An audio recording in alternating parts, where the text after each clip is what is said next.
I loved that you went to the Bolivian Amazon.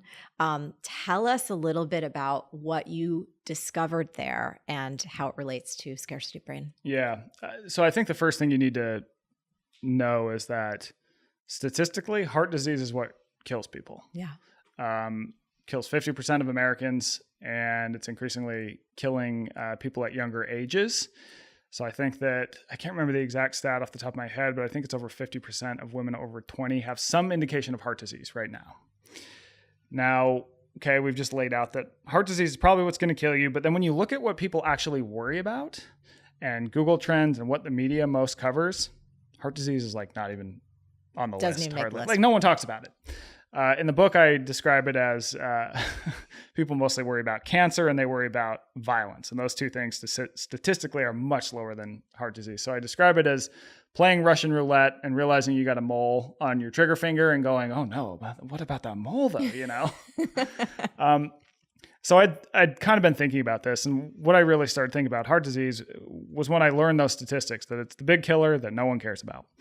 And then I come across this study, and it found the group of people with the healthiest hearts ever recorded by science is this group called the Chamane tribe. And they're in the Bolivian Amazon. Now, I'm an investigative journalist, so I go places. So I get on a damn plane and I fly to La Paz. And it was pretty funny because I was supposed to fly to La Paz, which is the highest altitude airport, international airport in the world.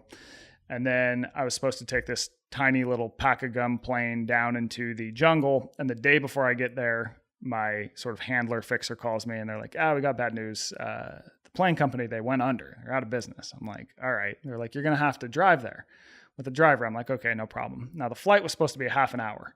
This lady's like, yeah, so the drive is 12 hours. I'm like, what? Oh my God. And it's down these crazy cliff roads, and the driver is just blasting cumbia the whole time. So 12 hours of just like rocky roads and boom, chicka, boom, boom, boom, chicka, boom, like just blasting. That's a party, man. Yeah. That's a party. And then from there, I take this canoe up into the jungle. It's like this 6-hour canoe ride. And we get there, walk into the jungle, and like there the tribe is. Right. And the first thing we do is they welcome me with a meal. And so I'm there to figure out, why are they so healthy? And it goes back to what they eat, it turns out. So what they eat is interesting because at some point in a given day, it's going to offend some diet that we've created over the last 40 years. Like it's not vegan, it's not paleo, it's not low fat, it's not low carb, it's not insert any diet you've heard of. But the one commonality all the food has is that it has just one ingredient. So they eat mostly like rice and potatoes and plantains, but they also eat red meat, they eat fish, they'll even eat sugar. But the difference is that they have to hike into the jungle and cut down the sugar cane and then like process it themselves, which, all right, they're not going to eat that much and they've just worked it off. They'll even eat chocolate. So it's really just that it has one ingredient. Now, when we sit down to eat, I will tell you that you're probably picturing like me in this amazing jungle, and the jungle was amazing with this like, locally made sourced food that's like something that you get in Brooklyn. Like, hell no, this food was terrible tasting. Like, I'm not going to lie. The plantains, totally fine. The rice, like, it's just the really bland rice, like every restaurant is like dumping in butter and salt. But the chicken was like terrible, because in the US we breed our chickens to be like really plump, and they're usually like 10 pounds. Like a wild chicken is like 3 pounds, and it's really stringy. So the food is not good. But what the takeaway is for the average person is not to eat terrible chicken and, terrible food. But what it is that, when we start to really process our food, like we start running all these schemes to feed a wide group of people, and that in turn requires a lot of ultra processing.